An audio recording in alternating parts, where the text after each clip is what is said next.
आप कृतार्थ स्वरूप है, केवल अपना अस्तित्व समर्पित कर दीजिए। अस्तित्व आप जोई जोई प्यारो करे सोई मोहि भावे, यह अस्तित्व समर्पण किए हुए महापुरुष का हृदय जोई जोई प्यारो करे। कोई प्रश्न नहीं कैसे रख रहे हो, तुम जानो जोई जोई प्यारो करे सोई मां।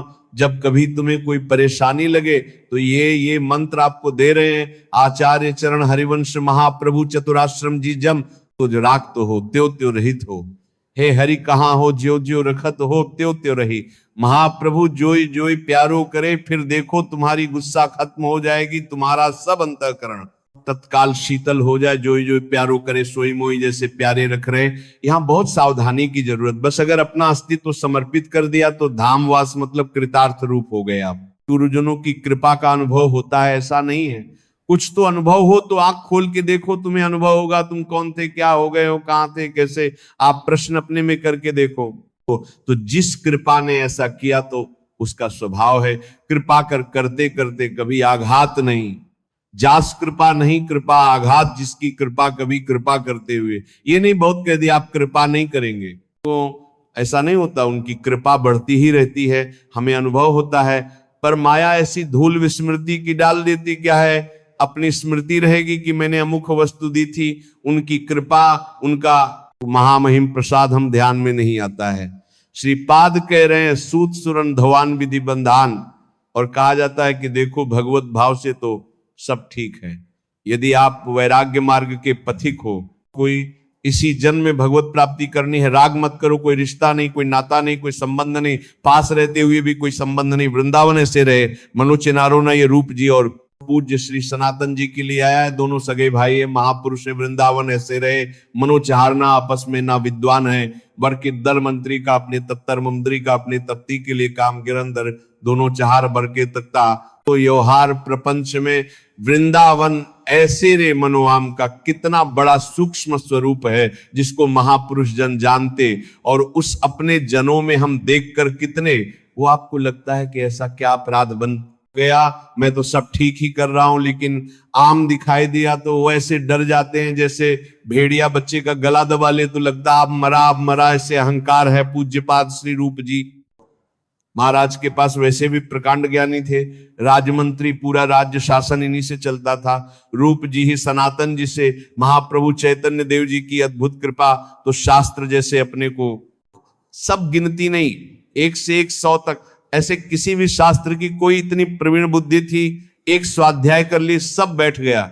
अद्भुत शास्त्रों के ज्ञाता और भक्ति रस की चरम सीमा में तो डूबे हुए महापुरुष, अब शास्त्रों का पांडित अभिमान रखने वाले भला इनसे शास्त्रार्थ कर सकते हैं। आए बोले हम दिग्विजय पंडित है, आपको शास्त्रार्थ करना है, ये परिचय रखा या इसमें खार दशक और या फिर शास्त्रार्थ करो, तो प्रिया प्रीतम का नाम छोड़ करके अब कौन सी वार्ता करें। उन्होंने लिख दिया हार बड़े, उसमें घंटा शंखनाद और बजाते दिग्विजय पंडित विजय। तो प्राप्त हुई उधर से पूज्य पाद श्री जी गोस्वामी यमुना जी से स्नान करके आ रहे, जब ये सुना नजदीक गए, तुम क्या बोल रहे हो, तुम विजय प्राप्त करके आ रहे हो। अरे मैं उनका एक छोटा साथ सेवक हूं, कुछ क्षण मेरे सामने बात केवल कर ले। तो मेरे गुरुदेव की बात कहता है मैं उनसे विजय प्राप्त करके आया हूं, भला भागवत महिमा से युक्त बुद्धि और वह शास्त्री विद्वान, कुछ क्षण में परास्त किया, भूलकर शब्द मत निकाल देना। मैं रूप गोस्वामी पर विजय प्राप्त उनका एक छोटा सा दास हूं, जीव गोस्वामी वो परास्त हो। ये सूचना किसी ने श्री रूप जी को दी। हर शिष्य का यही कर्तव्य है जो गुरुदेव भगवान के प्रति करना चाहिए, जो जीव गोस्वामी जी ने किया ही जीव गोस्वामी के तानी कर्तव्य है। तो मीजी पहुंचे तो बहुत ही आवेश में, श्री रूप जी एक आनंद में जा रहा था, विजय श्री का आनंद लिए हुए। हमारा कर्तव्य क्या है, सामने वाले को सुख पहुंचाना। अरे मैं हार लिख तो क्या चला गया, वो आनंदित तो जा रहा था, तुमने उसको परास्त किया, अपराध चलो मैं तुम्हारा त्याग करता हूं। अब आप विचार करो क्या अपराध है। कोई भी शिष्य जो सहृदय अपने गुरुदेव को भगवान को मानता है, प्राण मानता है, वो अपने गुरुदेव की अवहेलना कैसे बर्दाश्त कर सकता है। हटा दिया, अब जिया नहीं जा रहा। ये है गुरुदेव की भक्ति, जिया नहीं जा रहा। कैसे उनके सेवा के बिना, उनके दर्शन के बिना कैसे, अब जीवन तो धारण ही करना है, क्योंकि गुरुदेव का मेरा तो है नहीं कि मैं त्याग सक। जब गुरुदेव छूटवावे तो जीवन छूट जाए, तो 2-3-4 दिन में जाते जाते यो की बाधक छूटवावे, तो जीवन छूट बाधक करना है, जो कि गुरुदेव का प्राप्ति बाधक करना है। आटा मिलता तो घोर के पी लेते आप, बस प्राण पोषण होता है, गुरुदेव के बिना जीना क्या। और धीरे धीरे शरीर तो शरीर है ना, अनुकूल पदार्थ ना मिलने पर धीरे पेट बढ़ गया जलोदर जैसा, तो रोग बड़ा, उधर में परेशानी। दिन सनातन जी भिक्षा, अरे माई जल्दी दे दे, समय हो रहा है। तो कहा इससे तो अच्छा मेरा बाबा है, जो कभी कभी आता है आटा घोर के पीता है ब्रजमंडल में। ऐसा तपस्वी महापुरुष जिसका मुझे परिचय नहीं, तो किधर से आता है बताओ। उधर झाड़ियों में रहते हैं, वहां गए अश्रुपुलक भगवत स्मरण, प्राण पेट बड़ा हुआ, बड़ा कष्ट। अरे ऐसा कैसे, तो उन्होंने पूरी बात बताई कि हमसे लगता है अपराध बन गया। कितनी, उन्होंने ये नहीं सोचा कि अरे हमने वो आपकी निंदा कर रहा था उसको, ऐसा नहीं, मेरे से अपराध अगर गुरुदेव कह रहे हैं अपराध बन गया तो बन गया मेरे से। अपराध हिम्मत भी नहीं हुई कि मैं एक बार जाकर प्रार्थना करूं। गुरुदेव ने कहा दूर तो दूर, सनातन जी ने कहा चलो हमारे साथ गासा।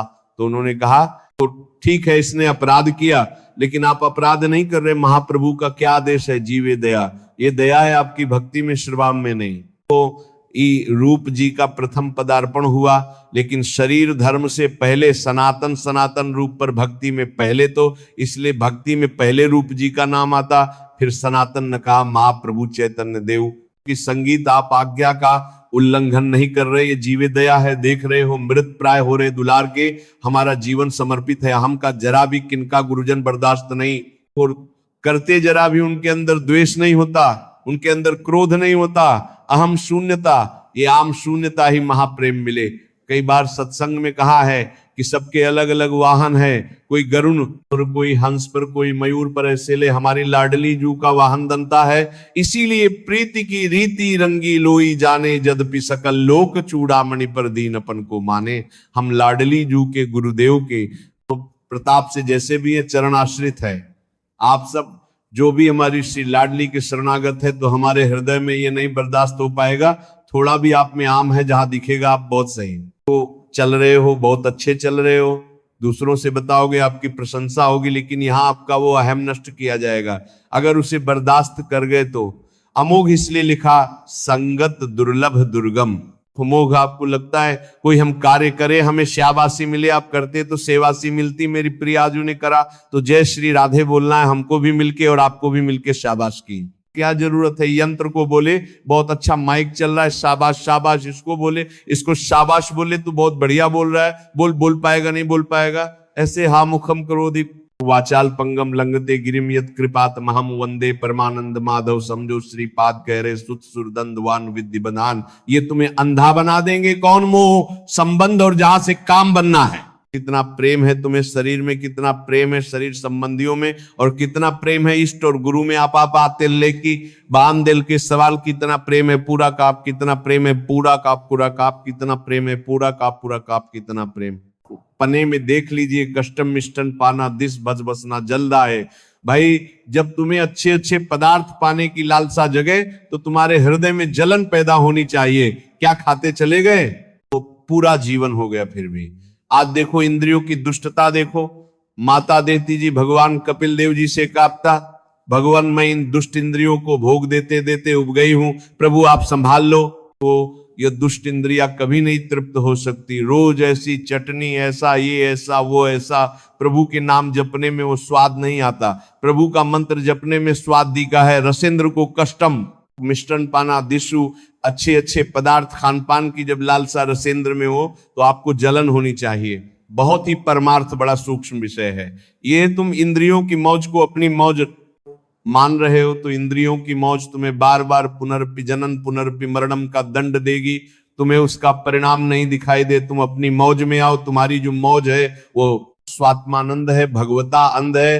तुम देह इंद्रियों के भोग में क्यों मौज मना रहे हो? वो तुम्हारा विषय ही नहीं है। अज्ञान से तुमसे अपना विषय मानकर फंसते चले जा रहे हो। सर्वेशम शिष्य तद वदति विनतो द्यासौ वृंदावनम भा कह रहे। इसलिए देखो तुम कांप उठो इस बात से कि कहीं किसी रसेंद्र का भोग, जनिद्री का भोग या कोई शरीर संबंध ऐसा आगे ना जाए जो मुझे धाम को से बिल कर देता है। कर दिया बहुत, बस ये समझ में नहीं आता। जैसे दिखा गया गया उसको नहीं समझ में आ रहा, और जब गया तब रे पहले से चला जाएगा मुझे पता है फिसलन। तो है वो कहा बहुत सुदृढ़ भूमि है, कैसे फिसल सकता हूं? नहीं, अभी निकला है गया यह माया के फिसल, गुरुजन दूर से देख के बता रहे हैं। ये कदम मत रखना, भूल ना दे, भूल कर पग मत रख देना, फिसल उधर जाएगा। तभी कहा गया कि चाहे शिव रंच सम होई गुरु बिन भवनी, एक कदम मत रखना उनको दिखाई दे। तुम्हें लग रहा है कितना सुत्ता खाक का ये रास्ता है और ये हमको रोक रहे हैं, इसलिए इन्हीं को छोड़ो, ये सुख का मार्ग पकड़ो। गया शिष्य कैसे भद्दास की तरह गुरुजनों के जब चरणों की शरणागति ली जाती है तो बिका हुआ जीवन होना चाहिए। जैसे रूप लाल हित हाथ बकानी निधि पाई मनमानी गुरुदेव का, तो भाव का ही तो संबंध है ना। आप जितना भाव देते जाओगे उतनी आपकी कीमत बढ़ती चली जाएगी। और जब व्रत कह रहे सर्वेशम शिष्य तद वदति बिनतो ध्यास वृंदावन, प्रभु आपके सिवा कोई सहारा नहीं, हमसे गलती हो सकती है, हम आपका विरोध भी कर सकते हैं, आपके प्रतिकूल भी चल सकते हैं नाथ, और आप हमें दंड देना, आप कभी उदासीन मत हो जाना, आप कभी हमें छोड़। तो एक छोटे से सेवक जैसे बिका हुआ दास होता, मदन गोपाल शरण तेरी आयो, इस पद में श्री भट्ट देवाचार्य जी कह रहे वो हैं कि घर का दास बिका हुआ, दास नहीं, दास घर जायो, दास की तरह प्रभु मुझसे गलती हो सकती है। जैसे हम अपनी माँ से लड़ जाते हैं अपनी कामना के लिए, अपने अज्ञान के कारण, पर तो माँ को हम माँ ही तो मानते हैं ना। ये तो नहीं कह देते कि आज तुम हमारे मनोनुकूल भोजन नहीं दिया तो तुम मेरी माँ नहीं, वो मेरी माँ है। तुम्हारा गुण तुम्हारा दोष हमारे संबंध तो मामा ने काम में नहीं आएगा, तुम हमारी माँ हो, बस माँ गुणवान तो माँ और दोषम तो माँ। अगर हमारी कामना की पूर्ति नहीं हो रही, वो हम डांट रही तो हम दोष दिखाई दे रहा है, माँ तो बहुत डांट लड़ती, पर माँ है। चलो ये लौकिक भाव, अलौकिक मेरी माँ सदगुरु है, इसने मुझे अध्यात्म में जन्म दिया, वह जगत में 5 भौतिक माया में जन्म देने वाली माँ। और इसीलिए गुरु को ब्रह्मा कहा गया है, गुरु ब्रह्मा, क्योंकि ब्रह्मा का कार्य सृजन करना। गुरुदेव ने मुझे अध्यात्म मार्ग में जन्म दे दिया और गुरु विष्णु अब वही पोषण भी कर रहे हैं हमारे अध्यात्म का। और गुरुदेव महेश्वर का कार्य है भगवान शिव का विनाश। गुरुदेव हमारे हृदय में छुपे हुए जितने काम क्रोध लोभ मोह मद मत्सर, इन सब का नाश कर देते हैं। इसलिए गुरु साक्षात परब्रह्म तस्मै श्री गुरुवे नमः। तो बोले शिष्य को कैसा होना चाहिए? वृद्धादिन बिका हुआ दास, जो बिका हुआ दस, थोड़े से लोभ में क्षमता आ जाती सहन करने की। कई बार हमने सत्संग सुना, ज्यादा तो हम देखे नहीं, हितधाम में काम हो रहा था पूज्य महाराज जी की तरफ से, तो वहां धूप कड़क और वो सलामी गारा, वो जो उनका सबका स्वामी होता है ठेकेदार, वो आके उनको गालियां दे, इतना ही काम हुआ ऐसा वैसा। बाद में मैंने पूछा कि आप इतनी धूप में काम करें, वो गाली दिया आपको, बुरा नहीं लगा? तो कहा अगर बुरा लगेगा तो शाम के जो रुपया मिलते हैं वो देगा नहीं, रुपया नहीं देगा तो परिवार का पोषण, थोड़े से लोभ में इतनी क्षमता आ गई कि गाली दे रहा है। वो धूप है सबसे, वो आपको भगवत प्राप्ति का लोभ नहीं है, आप ऐसे कर रहे हैं, ऐलना कर रहे, भगवत प्राप्ति का लोभ सहित बाल भक्ति ग्रह तन गुरु हित गाल, समझ में आता है? नहीं तो नहीं भाई, ये भिखारी वाली बात नहीं है, महान धनी बनने वाली बात है। जिसके प्रिया प्रीतम धन है, उससे बड़ा धनी कौन हो सकता है? गुरुदेव हमारे जो अहंकार जनित कूड़ा ककट है उस पर लिख शिष्य तद वदति विनतो ध्यास वृंदावनम भा। वृंदावन में शिष्य स्वीकार करके ऐसे रहो जैसे बिका हुआ दास घर जाया, दास हम कहीं जा ही नहीं सकते, जैसे भी हम आपके हैं। वो हे वृंदावन धाम, हे गुरुदेव मेरी मति गति आपके विरोध में भी हो सकती है, पर करुणा करके आप कभी ना छोड़ना। बात समझना, हमारा मन है कभी खिलाफत कर सकता है, हमारी मति है कभी विषय तो मति है, कभी निश्चय आपके विरुद्ध भी कर सकती, पर नाथ आप कभी मत छोड़ना, आप हमें स्वीकार करते रहना, अंदर से दासत्व स्वीकार करने वाले को। श्रीपाद कह रहे हैं कि वो जो बड़े सत्य ने करने वाले को प्राप्ति है, कर्माणि हरिरारा आदि सुतो उपनिषद आमति व्रिम यदव संकल्पिता वासा। जो ऐसा संकल्प लेकर के बिका हुआ, मैं दास श्री प्रियालाल का, गुरुदेव का, आजीवन वृंदावन में ही रहूंगा, चाहे जिस मर करने के लिए बाद प्राप्ति में कुछ दास चार करता, इस मर करता करके बिना को जैसी परिस्थिति आवे, मैं यही प्राण त्याग तो समस्त सत्व कर्मों का फल, समस्त हरि आराधना का फल, समस्त वेदांत श्रवण का फल उसे प्राप्त हो गया। केवल वृंदावन वास मात्र से